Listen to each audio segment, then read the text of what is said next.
الحمد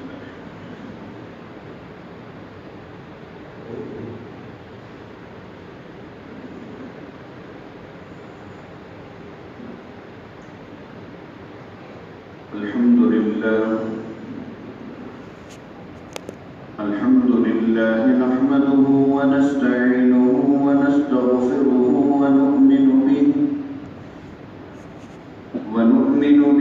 ونتوكل عليه ونعوذ بالله من شرور أنفسنا ومن سيئات أعمالنا من يهده الله فلا مضل له ومن يضلله فلا هادي له ونشهد أن لا إله إلا الله وحده لا شريك له ونشهد أن سيدنا ونبينا ومولانا محمدا عبده ورسوله صلى الله تعالى على خير خلقه سيدنا محمد وعلى آله وأصحابه أجمعين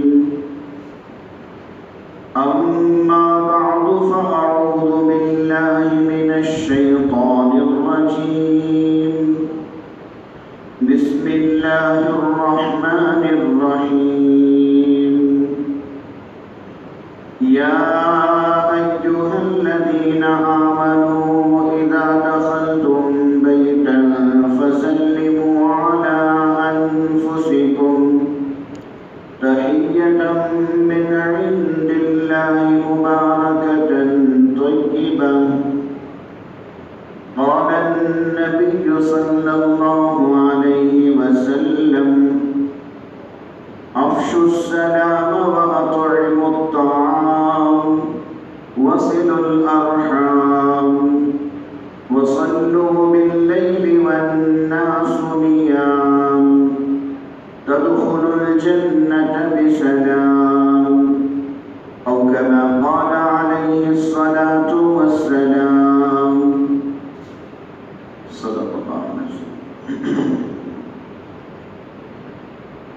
محترم حاضرین، بزرگوں، عزیزوں اور دوستوں، اللہ رب العزت کا بے انتہا کرم ہے کہ اللہ تعالیٰ نے ہم سب کو آج کا یہ مبارک دن نصیب فرمایا اور پہلے پہل مسجد میں حاضر ہونے کی توفیق عطا فرمائی۔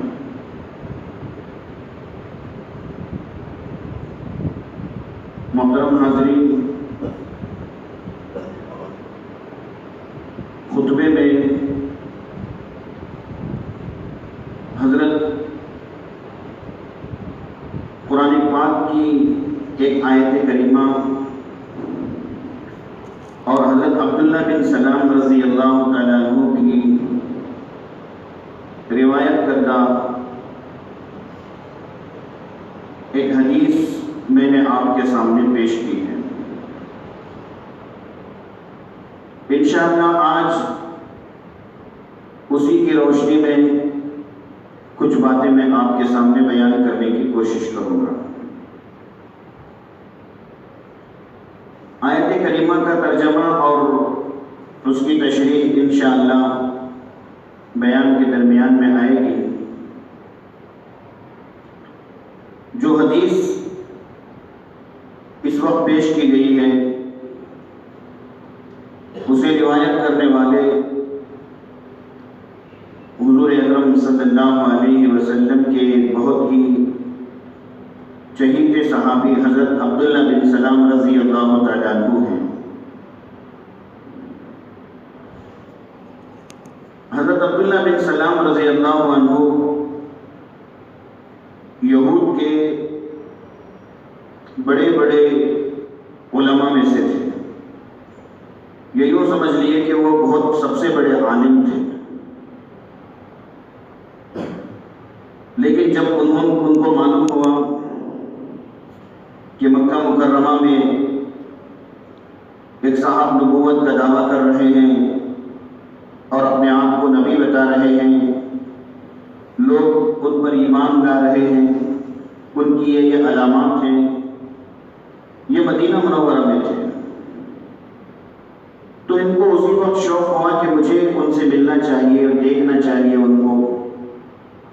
اور یہود کی کتابوں میں، توریت وغیرہ میں آخری نبی کی کچھ علامتیں اور کچھ نشانیاں بھی بتائی گئی تھیں، تو عبداللہ بن سلام رضی اللہ عنہ اس بات کے انتظار میں تھے کہ میں یہ بھی دیکھوں کہ کیا واقعی وہ پوری نشانیاں، وہ پورے علامتیں ان کے اندر موجود ہیں کہ نہیں ہیں۔ یہاں تک کہ حضور صلی اللہ علیہ وسلم مکہ مکرمہ سے ہجرت کر کے مدینہ منورہ تشریف لائے۔ مدینہ میں داخل ہونے سے پہلے حضور نے قبا نام کی ایک جگہ میں آپ نے قیام فرمایا، وہیں جمعہ کی نماز آپ نے ادا کی۔ اس وقت حضرت عبداللہ بن سلام رضی اللہ عنہ حضور کی خدمت میں حاضر ہوئے کہ دیکھیں یہ واقعی سچے نبی ہیں، کیا وہ سب علامتیں ان کے اندر موجود ہیں جو توریت میں بیان کی گئی ہیں۔ تو سب سے پہلے انہوں نے پہلی مرتبہ جب حضور صلی اللہ علیہ وسلم کا چہرہ دیکھا تو فوراً ان کے دل نے یہ گواہی دی کہ یہ چہرہ جھوٹا نہیں ہو سکتا، اور اس کے بعد انہوں نے آپ صلی اللہ علیہ وسلم کا حلیہ دیکھا، آپ کا چہرہ، آپ کا انداز گفتگو اور بہت ساری علامتیں جو توریت میں بیان کی گئی تھیں کہ آخری نبی کے اندر یہ علامتیں ہوں گی، ان کے بات کرنے کا طریقہ ایسا ہوگا، ان کا چہرہ ایسا ہوگا، ان کا انداز ایسا ہوگا، ان کی خوبصورتی ایسی ہوگی، تو یہ ایک چیز صحیح ہوتی گئی۔ اور حضرت عبداللہ بن سلام رضی اللہ عنہ کو جب اطمینان ہو گیا کہ وہ واقعی سچے نبی ہیں اور یہ وہی نبی ہیں جن کے آنے کی خوشخبری ہماری کتابوں میں دی گئی ہے، تو جا کر کے انہوں نے حضور صلی اللہ علیہ وسلم کے ہاتھوں پر بیعت ہو کر کے اسلام قبول کر لیا۔ حضرت عبداللہ بن سلام رضی اللہ تعالیٰ عنہ فرماتے ہیں کہ جس وقت میں محمد حضور صلی اللہ علیہ وسلم کے پاس حاضر ہوا آپ سے ملاقات کے لیے، تو آپ لوگوں کو چند نصیحتیں فرما رہے تھے، اور وہ فرماتے ہیں کہ سب سے پہلی بات جو میرے کان میں پڑی حضور کی وہ یہ تھی، وہ آپ فرما رہے تھے یا ایھا الناس، اے لوگوں، افشوا السلام وتطعموا الطعام وصلوا الارحام وصلوا باللیل والناس نیام تدخلوا الجنۃ بسلام۔ یہ نصیحتیں حضور فرما رہے تھے، اور سب سے پہلے آپ کی یہ نصیحتیں میرے کان میں پڑی، اور انہوں نے اس کو روایت کر دیا۔ یہ کیا نصیحتیں تھیں جو سب سے پہلے حضرت عبداللہ بن سلام رضی اللہ عنہ نے حضور کی زبان سے سنی؟ پہلی نصیحت تو یہ تھی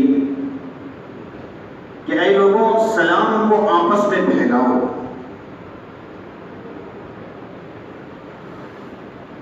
وتطعموا الطعام، اور کھانا کھلاؤ،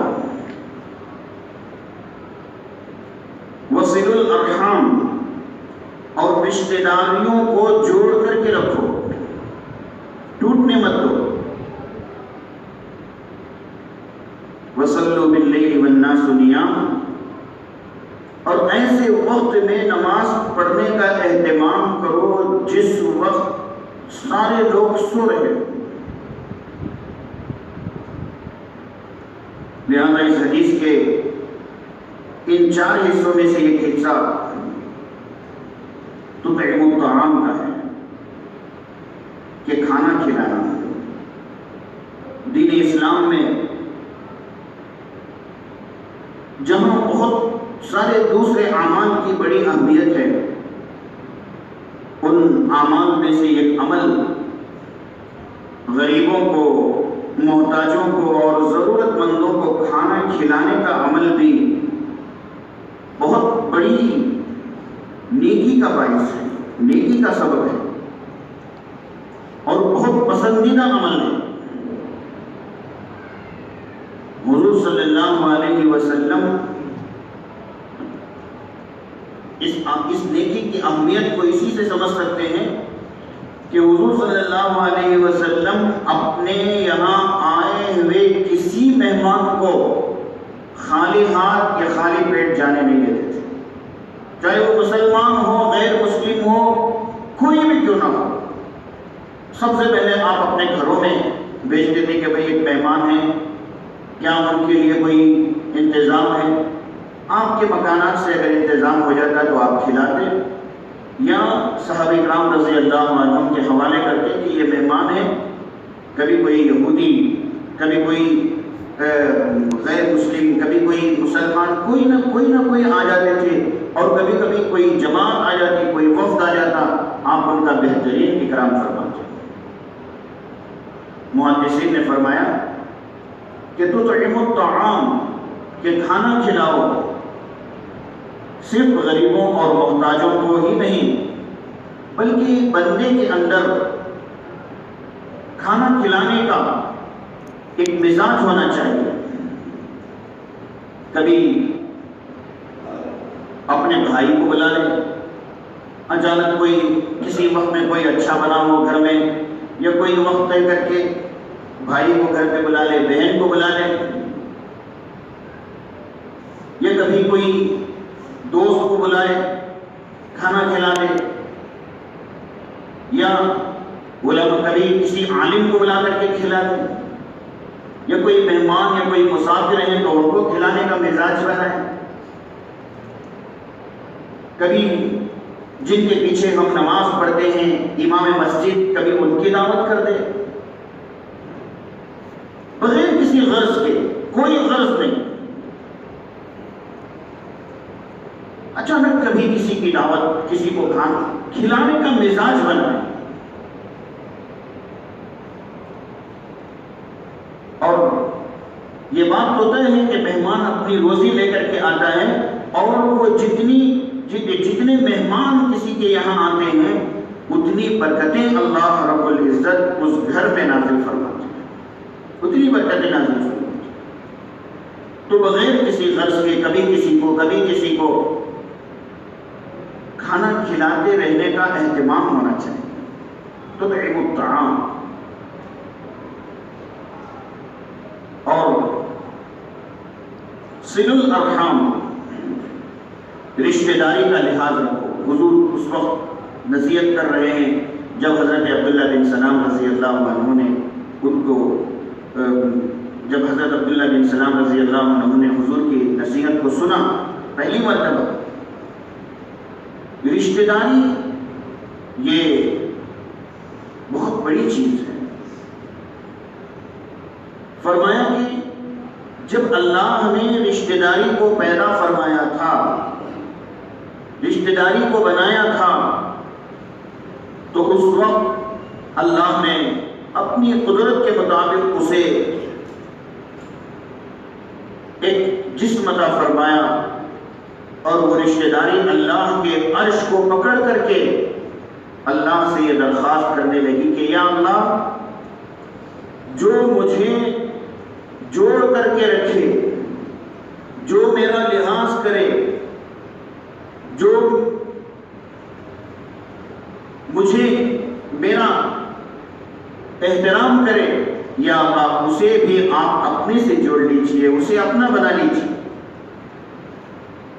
یا اللہ جو مجھے توڑ دے، جو دوریاں پیدا کر لے، چھوٹی چھوٹی باتوں کو ایک بہت بڑا طوفان بنا کر آپس میں رشتہ داریوں کو ختم کرے، یا رشتہ داریوں میں دوریاں پیدا کر دے، یا اللہ آپ اسے بھی اپنے سے دور کر دیجیے۔ اللہ رب العزت نے رشتہ داری کی اس دعا کو قبول فرمایا۔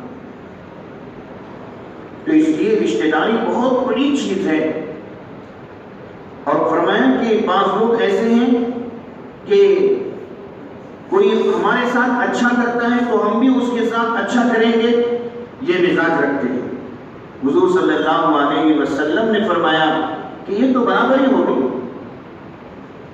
لیس الواصل بالمکافی، حضور نے فرمایا کہ رشتہ داری کا لحاظ کرنے والا وہ نہیں ہے جو برابری کرتا ہے، وہ سلام کرے تو یہ بھی سلام کرتا ہے، وہ کسی تقریب میں بلائے تو یہ بھی بلاتا ہے، وہ ملے تو یہ بھی ملتا ہے، وہ کھلائے تو یہ بھی کھلاتا ہے، ورنہ وہ سلام نہیں کرتا تو یہ بھی منہ پھیرتے ہوئے جاتا ہے، وہ کبھی نہیں بلاتا تو یہ بھی کبھی نہیں بلاتا۔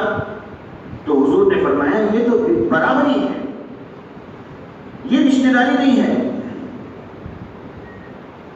وَلَكِنَّ الْوَاصِلُ مَنْ إِذَا قُطِعَتْ رَحِمُهُ وَصَلَهَا، حضور نے فرمایا کہ رشتہ داری اصل یہ ہے کہ سامنے والا اگر توڑنا بھی چاہ رہا ہے کسی معمولی وجہ سے، کسی سبب سے، یہ اسے جوڑنے کی کوشش کی۔ ہمارا رشتہ دار بھائی ہم سے سلام نہیں کر رہا ہے کسی وجہ سے، ہم آگے بڑھ کر کے سلام، یہ رشتہ دار حضور نے فرمایا، ورنہ تو وہ تو برابری ہے، وہ کرے گا تو ہم کریں گے، وہ تو برابری ہوگی، وہ ہمیں نہیں بلا رہا ہے، ہمت کر کے ہم بلا دیں، وہ ہمارے ساتھ اچھا سلوک نہیں کر رہا ہے، اللہ کے لیے ہمت کر کے ہم اچھا سلوک کریں اللہ کے لیے۔ تو فرمایا کہ یہ اصل رشتہ دار۔ حضور نے حضرت عبداللہ بن سلام رضی اللہ عنہ کے پہنچنے کے وقت یہ بھی حضور صحابہ کو یہ نصیحت فرما رہے تھے کہ لوگوں کو کھانا کھلانے کا مزاج بناؤ اور رشتہ داری کو باقی۔ اور تیسری نصیحت جو حضور صلی اللہ علیہ وسلم نے فرمائی، وَصَلُّوا بِاللَّيْلِ وَالنَّاسُ نِيَامٌ، کہ ایسے وقت میں نماز پڑھنے کا اہتمام کرو جس وقت سب لوگ سو رہے۔ محدثین نے فرمایا، اس کا معنی اور مطلب بیان کرنے والے علماء نے فرمایا کہ اس سے مراد تہجد کی نماز، اس لیے کہ تہجد کے وقت کون بندہ جاگ رہا ہوتا ہے؟ رات کے 4 بجے پوری دنیا سوئی ہوئی ہوتی، سب کے سب پورا ملک سویا ہے، پوری بستی سوئی ہوئی ہے۔ ایسے وقت میں کھڑے ہو کر، ہمت کر کے کھڑے ہو کر 2 یا 4 رکعت نماز ادا کرو اللہ کے حضور میں، تہجد۔ جب تہجد کی بات آ گئی تو میں یہ بھی عرض کروں گا کہ تہجد کی جو نماز ہے یہ اللہ رب العزت کی ایک خصوصی نماز ہے، اگرچہ کہ فرائض کا درجہ بہت بڑا ہے، فرض اپنی جگہ ہے، لیکن تہجد کی جو نماز ہے اس کا تعلق خاص اللہ تعالیٰ کی توفیق سے ہے۔ جسے اللہ کی توفیق ملے گی، جس پر اللہ کی رحمت ہوگی، اسی کو تو تہجد کی توفیق ہوگی۔ یہ میری بات نہیں ہے، یہ حدیث سے ثابت ہے۔ حدیث پاک میں موجود ہے کہ جب تہجد کا وقت ہوتا ہے تو اللہ تعالیٰ فرشتوں کی ایک جماعت کو دنیا میں بھیجتے ہیں اور ان سے کہتے ہیں کہ اے میرے بندوں، اے میرے فرشتوں، جاؤ میرے بہت سارے ایسے بندے اس وقت سوئے ہوئے ہیں جو دن میں نمازوں کا اہتمام کرتے ہیں، حلال اور حرام کی تمیز کرتے ہیں، مجھ سے ڈرتے ہیں، مجھ سے محبت رکھتے ہیں، میرے نبی سے سچی محبت رکھتے ہیں اور دین پر چلنے کا بڑا اہتمام کرتے ہیں۔ اے میرے فرشتوں، جاؤ بڑی محبت کے ساتھ ان پر اپنے بڑوں کو گھیر کر ان کو تہجد کے لیے جگاؤ۔ لہذا اللہ کے وہ نیک بندے اللہ کی اس توفیق سے کھڑے ہوتے ہیں اور تہجد کی نماز ادا کرتے ہیں، اور اللہ تعالیٰ فرشتوں کو فرماتے ہیں کہ میرے چند بندے ایسے بھی ہیں کہ دن بھر انہوں نے میرے دین کی بڑی محنت کی ہے، حدیث کی انہوں نے کتابیں پڑھائی، اللہ کے دین کو پہنچانے کے لیے دن بھر وہ محنت کرتے رہے، چلتے رہے، دور دور تک جاتے آتے رہے،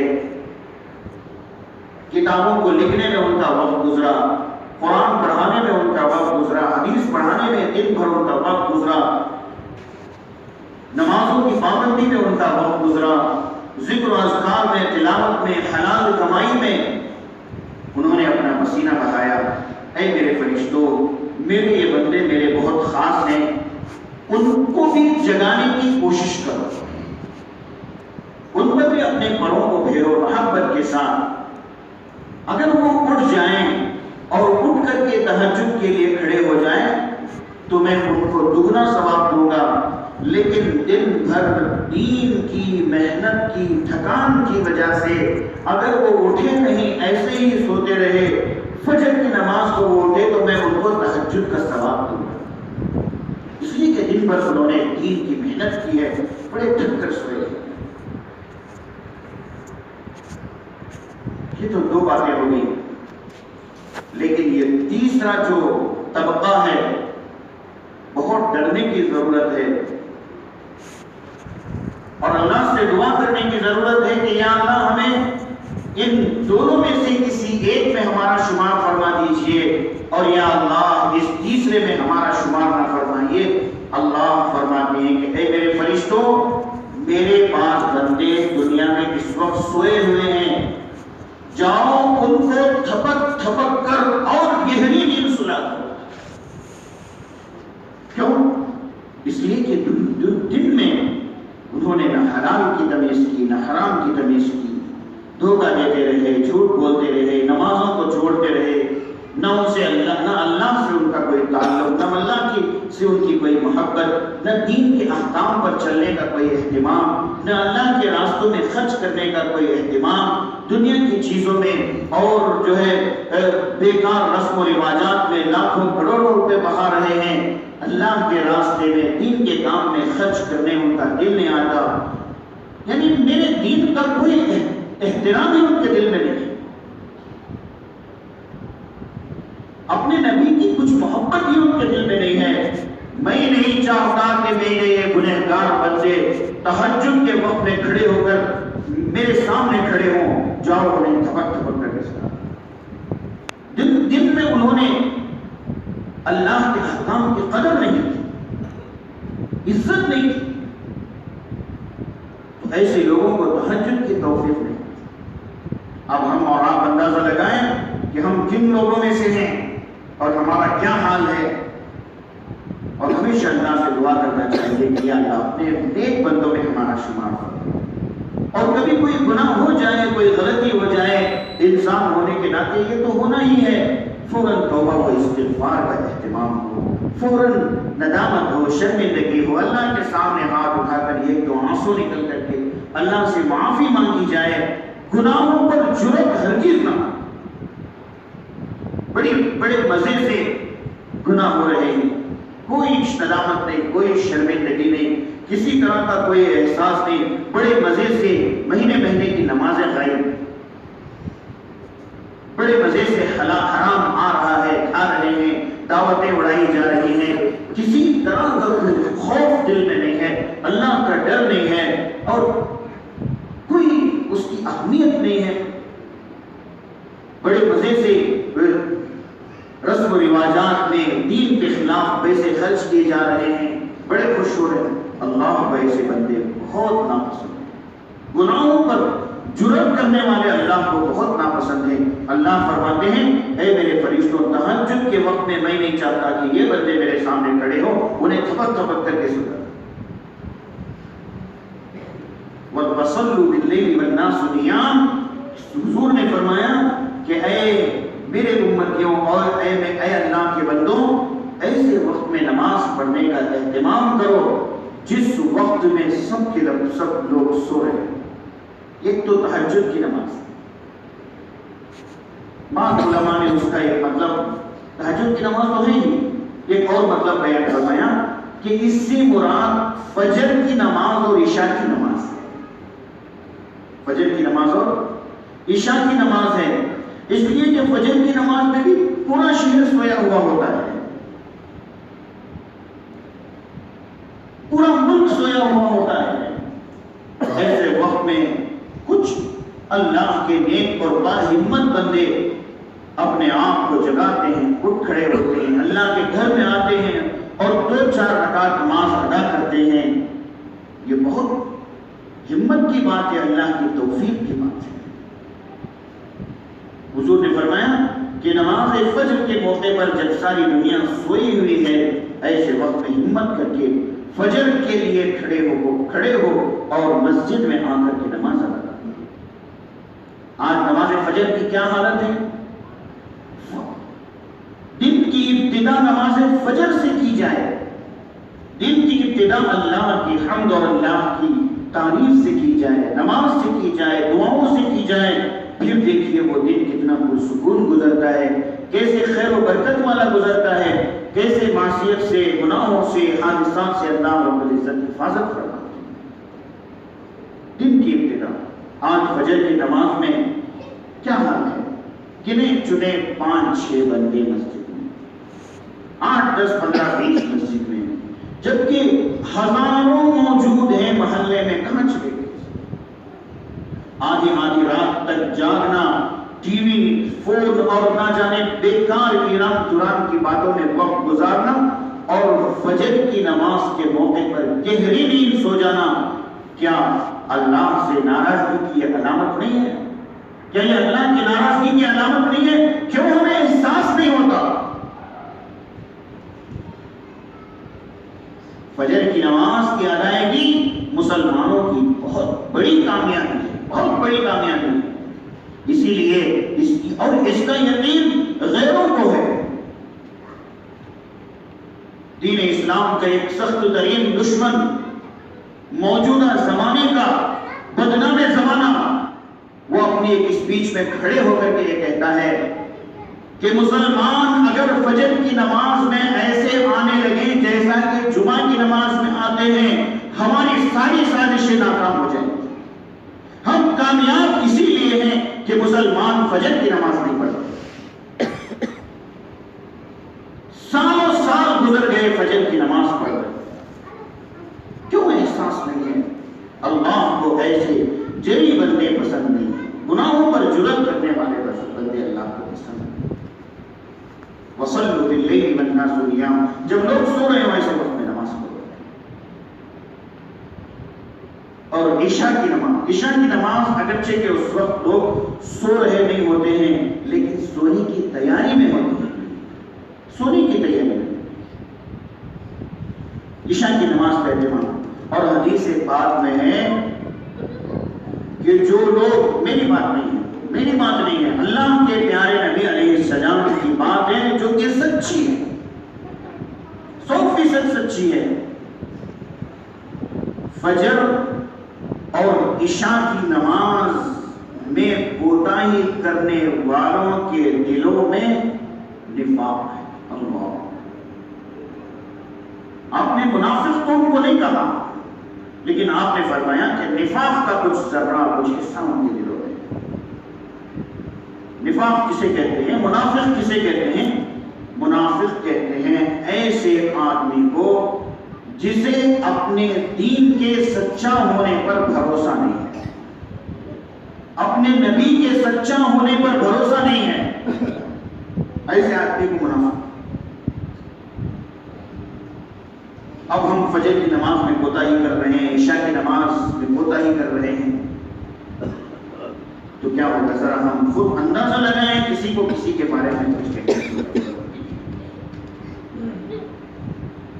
حضور اکرم صلی اللہ علیہ وسلم بہت اہتمام کے ساتھ نماز فجر کی تاکید فرماتے۔ آپ دیکھتے تھے جیسے ہی نماز ختم ہوئی پلٹ کر آپ بیٹھ جاتے، دیکھتے کون ہیں، کون نہیں ہے، کون موجود ہیں، کون موجود نہیں ہیں۔ صحابہ کی آپ نگرانی فرماتے، کسی کو فجر کی نماز میں نہ دیکھتے فوراً ان سے پوچھتے کیوں فجر میں نظر نہیں آئے، اہتمام کراتے۔ یہی چیز حضرات صحابہ میں موجود تھی۔ حضرت عمر رضی اللہ تعالیٰ عنہ نماز پڑھتے ہی فوراً پلٹ کر بیٹھتے تھے، دیکھتے تھے کون ہے، کون موجود نہیں ہے، کون موجود نہیں ہے۔ کوئی نظر نہیں آتا فوراً نماز کے بعد گھر پہ تشریف لے جاتے، کیوں کیا ہوا، کیوں نماز میں نہیں آئے، کچھ بیماری تو نہیں ہے، کچھ پریشانی تو نہیں ہے۔ ایک صحابی نظر نہیں آئے، راستے سے گزر رہے تھے، نماز کے بعد ان کی والدہ گھر کے باہر موجود تھی۔ حضرت عمر نے پوچھا کہ آج آپ کے فرزند نماز میں نظر نہیں آئے، کیا وجہ ہے؟ تو انہوں نے فرمایا کہ ساری رات کو نفل نمازوں میں مشغول رہا، فجر ہوتے ہوتے ذرا نیند آ گئی اس لیے سو گیا۔ حضرت عمر نے فرمایا میں ساری رات سویا ہوا تھا اور نماز فجر میں حاضر تھا، یہ افضل ہے اس بات سے کہ آدمی ساری رات نفل پڑھتا رہے اور فجر چھوڑ کر کے سو جائے۔ وَصَلُّوا بِاللَّيْلِ وَالنَّاسُ نِيَامٌ۔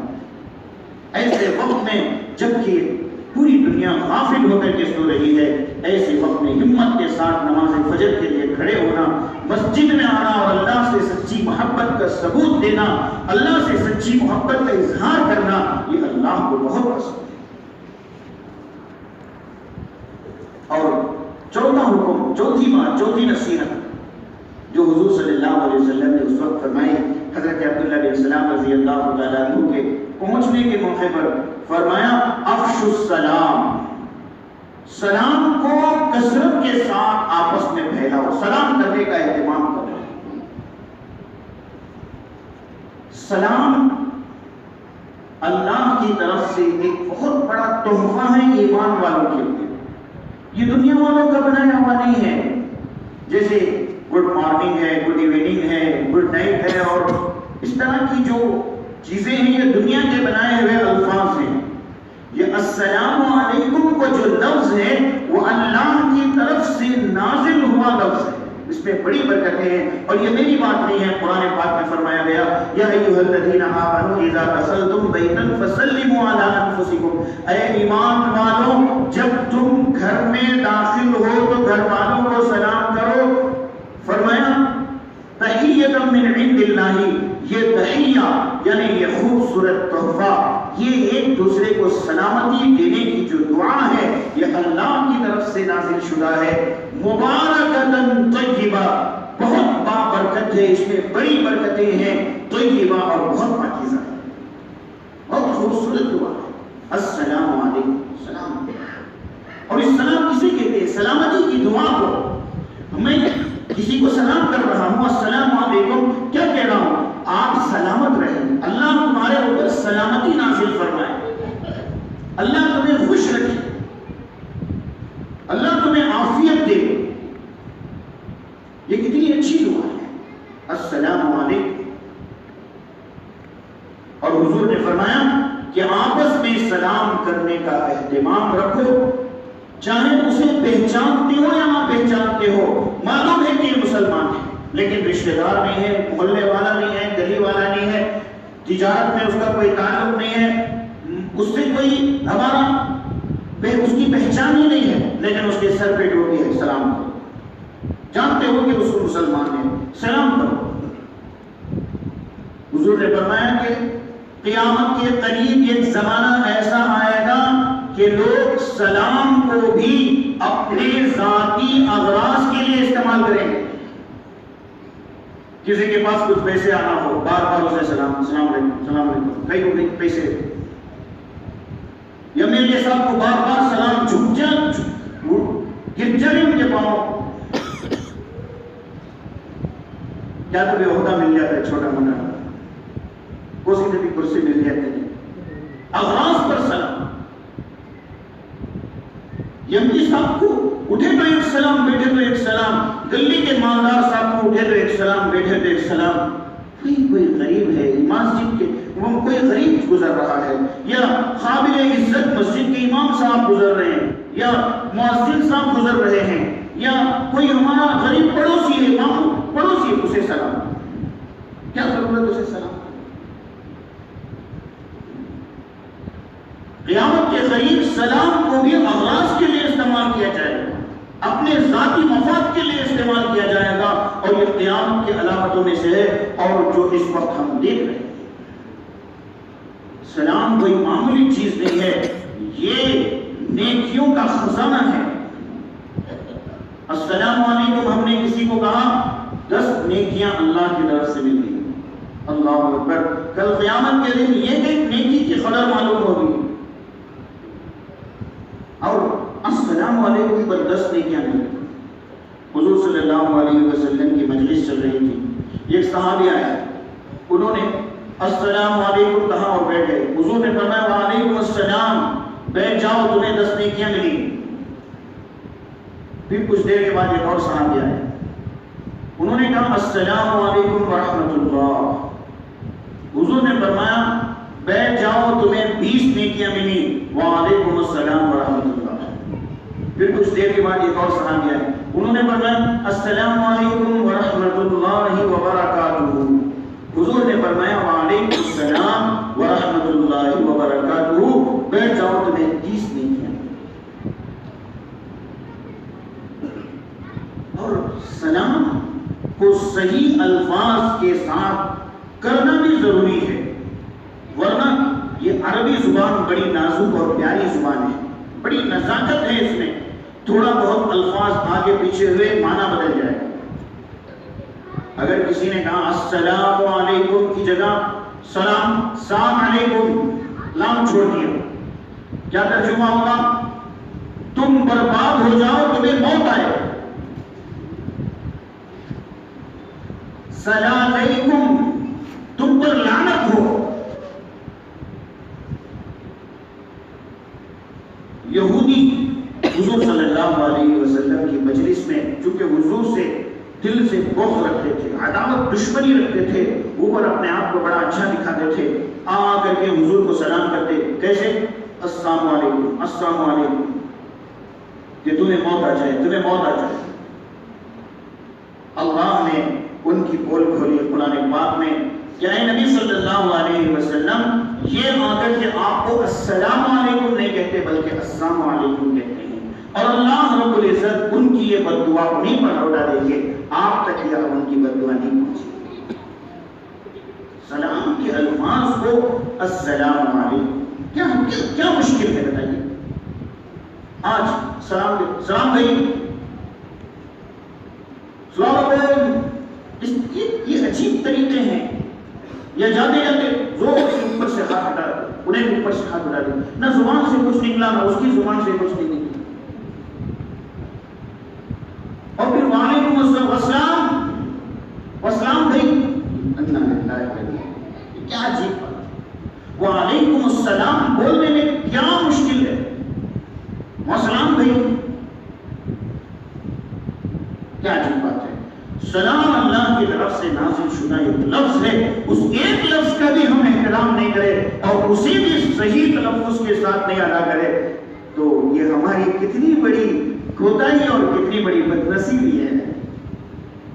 یا السلام علیکم لوگوں نے بیٹھ کر کے نہیں بنایا, صحابہ نے بیٹھ کر کے نہیں بنایا, حضور نے بیٹھ کر کے نہیں بنایا, اللہ کی طرف سے یہ لفظ نازل ہوا ہے. اس لفظ کا احترام ہمارے لیے ضروری ہے. ہاں, صحابہ کے بنائے ہوئے, حضور کے بنائے ہوئے, انبیاء کے بنائے ہوئے, اولیاء کے بنائے ہوئے, اللہ والوں کے دیے ہوئے الفاظ بھی, ان کی ایک بات بھی ہمارے لیے بہت زیادہ قابل احترام ہے. لیکن یہ لفظ اللہ کی طرف سے نہیں. سلام کرنے والا بھی سلام کہیں واسلام واسلام, یہ کیا عجیب بات ہے. سلام کو اس کے صحیح تلفظ کے ساتھ ادا کیا جائے.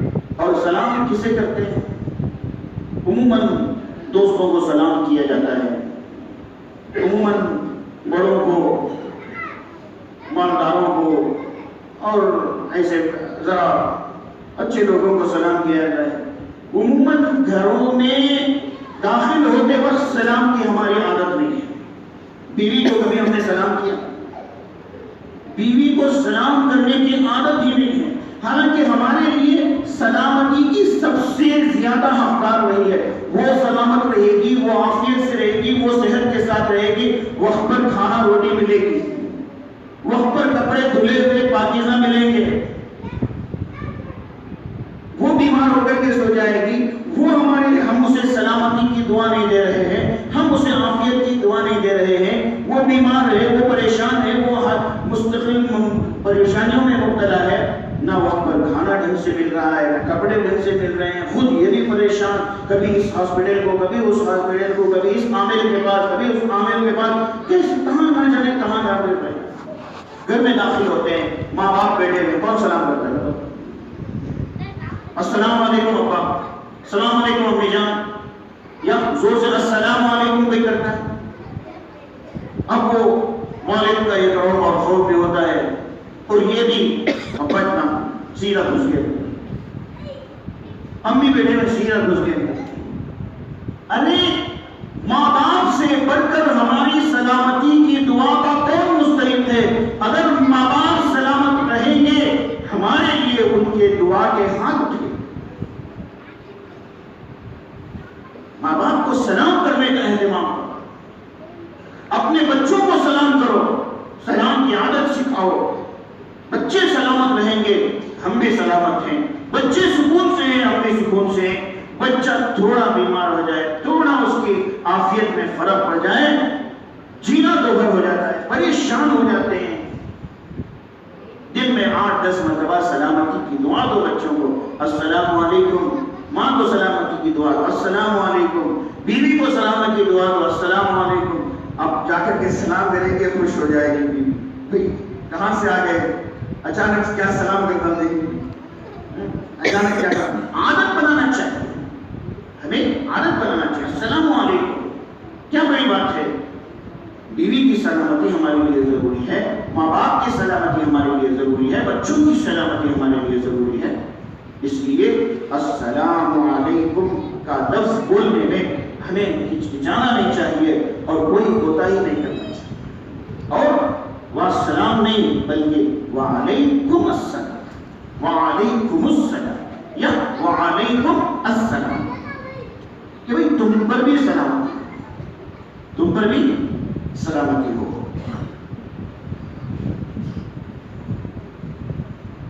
یہ نصیحتیں حضور اکرم صلی اللہ علیہ وسلم نے حضرت عبداللہ بن سلام رضی اللہ عنہ کو فرمائی اس وقت جب وہ سب سے پہلے ملنے کے لیے حضور کے پاس گئے، اور حضرت عبداللہ بن سلام رضی اللہ عنہ یہودیوں کے بہت بڑے عالم تھے، اور انہوں نے اس وقت پہچان لیا کہ واقعی یہ سچے نبی ہیں، اور انہوں نے اسی وقت اسلام قبول کر لیا۔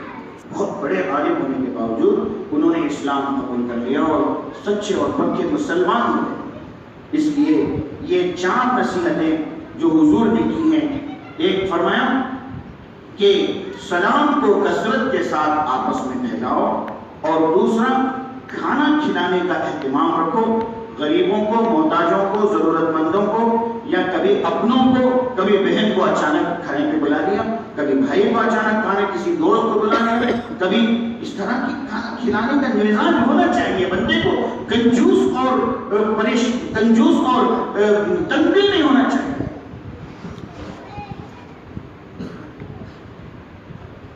تطعم الطعام وصل الارحام، فرمایا کہ رشتہ داری کا خیال، چھوٹی چھوٹی باتوں پر رشتہ داریوں کو مت توڑو، بلکہ بڑی بڑی باتیں بھی ہو جائیں نظر انداز کرو، رشتہ داری کو جوڑ کر رکھنے کی فکر کرو۔ اور چوتھی بات وصلوا باللیل والناس نیام، کہ ایسے وقت میں اللہ کے سامنے کھڑے ہونے کا اہتمام کرو جب ساری دنیا سو رہی ہو۔ اس سے تہجد بھی مراد ہے، اس سے فجر کی نماز بھی مراد ہے، اس سے عشاء کی نماز بھی مراد ہے۔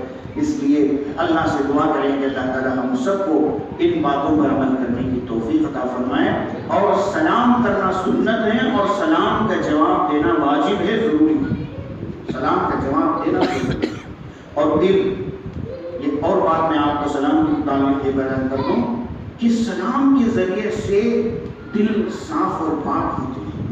ہاں بھائی کبھی کبھی کسی وجہ سے خاندانوں میں رنجشیں، خاندانوں میں دل ٹوٹے ہوئے ہیں، دلوں میں کچھ بوجھ ہے، کبھی کسی تقریب میں مل گیا کوئی بھائی یا کوئی اپنا رشتہ دار کوئی مل گیا، کبھی کچھ السلام علیکم، اس کا دل پریشان ہو جاتا ہے، مجھے سلام کرے بھیا، مجھے سلام کرے ابھی، ارے وعلیکم السلام، انہیں بھی بولتے ہیں تو تھوڑی دیر سوچتا ہے مجھے ویسا نہیں کرنا تھا، اس کے ساتھ ویسا بات نہیں کرنا تھا، تھوڑی دیر کے بعد آئے گا یا 2-4 دن کے بعد آئے گا، معاف کر دیں بھیا میں کیا بولا جائے، اس کے بعد غصہ سخت بولا جاتا۔ اللہ کے نبی علیہ السلام نے فرمایا کہ سلام یہ کام کرتا ہے، دلوں کی رنجشوں کو دھو دیتا ہے۔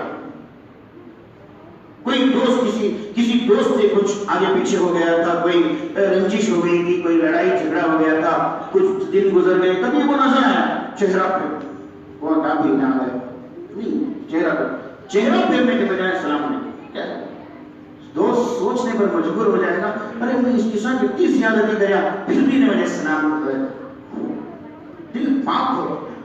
حضور نے فرمایا لا تدخلوا الجنت حتى تؤمنوا، تم اس وقت تک جنت میں داخل نہیں ہوں گے جب تک کہ کامل ایمان والے نہیں ہوں گے، ولا تؤمنوا حتى تحابوا، اور تم اس وقت تک کامل مومن اور مسلمان نہیں ہو سکتے جب تک کہ آپس میں ایک دوسرے سے محبت نہ کرو۔ جب آپس میں ایک دوسرے سے محبت کرو گے، دلوں کو پاک و صاف رکھو گے، کہاں جائے گا کہ تم کامل مومن اور مسلمان ہو۔ اور حضور نے اس کے بعد صحابہ کو فرمایا اولا ادلکم علی شیء اذا فعلتموه تحاببتم، کیا میں تمہیں کوئی ایسی چیز بتاؤں اگر تم اس کام کو کرو گے تم آپس میں محبت کرنے لگو گے، چاہے تمہارے دلوں میں کتنی نفرتیں کیوں نہ ہو، تمہارے دل صاف ہو جائیں گے، آپس میں ایک دوسرے پر جان دینے والے بن جاؤ گے۔ صحابہ نے بڑے شوق سے فرمایا یا رسول اللہ ضرور فرمائیے وہ کیا عمل ہے؟ حضور نے فرمایا افشوا السلام بینکم، آپس میں سلام کثرت سے کرو، سلام کو پھیلاؤ، سلامتی کی دعا دینے میں کنجوسی مت کرو، اور سلام کو صحیح الفاظ کے ساتھ کرو۔ اللہ سے دعا ہے کہ اللہ تعالی ہم سب کو ان باتوں پر عمل کرنے کی توفیق عطا فرمائے، سننے والوں سے زیادہ اللہ تعالی کہنے والے کو عمل کی توفیق عطا فرمائے۔ آمین و آخر دعوانا